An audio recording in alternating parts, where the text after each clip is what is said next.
పెద్ది వాయిదాకు ముహూర్తం ఖరారైనట్టే. జస్ట్ వాళ్ళు అధికారికంగా చెప్పడమే తరువాయి. షెడ్యూల్ ప్రకారం ఏప్రిల్ 8న Peddi overseas advance bookings open కావలసి ఉండగా హోల్డ్లో పెట్టారు. దీంతో ఈ సినిమా పోస్ట్ పోన్ అవుతుంది అన్న వార్తలకి మరింత బలం చేకూరినట్లయింది. ఫ్యాన్స్ కి మాత్రం అసలేం జరుగుతుందో అర్థం కాక తెగ టెన్షన్ పడిపోతున్నారు. రామ్ చరణ్తో పాటు చిత్ర యూనిట్ మొత్తం రాత్రింబవళ్లు కష్టపడుతున్నా అనుకున్న సమయానికి క్వాలిటీ అవుట్పుట్ తీసుకురావడం కొంచెం కష్టంగానే మారిందని అర్థమవుతోంది. అందుకే ఇక చేసేదేం లేక వాయిదా నిర్ణయానికొచ్చారని, దీనిపై అధికారిక ప్రకటన ఎప్పుడొస్తుందా అని అందరూ ఆసక్తిగా ఎదురుచూస్తున్నారు. ఒకవేళ రిలీజ్ వాయిదా పడితే కొత్త డేట్ ఎప్పుడు అన్నదానిపై కూడా సోషల్ మీడియాలో రకరకాల చర్చలు నడుస్తున్నాయి.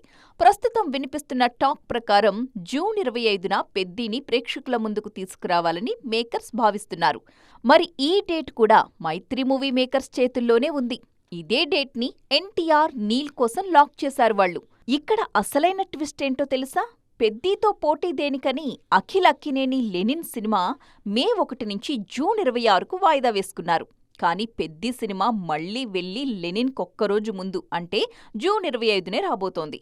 ఇది చూసి ఇదెక్కడ విచిత్రం రా బాబు, అఖిల్ని చరణ్ ఏంటి ఇలా వెంబడిస్తున్నాడు అంటూ సరదాగా మాట్లాడుకుంటున్నారు. చూడాలిక ఏం జరగబోతుందో.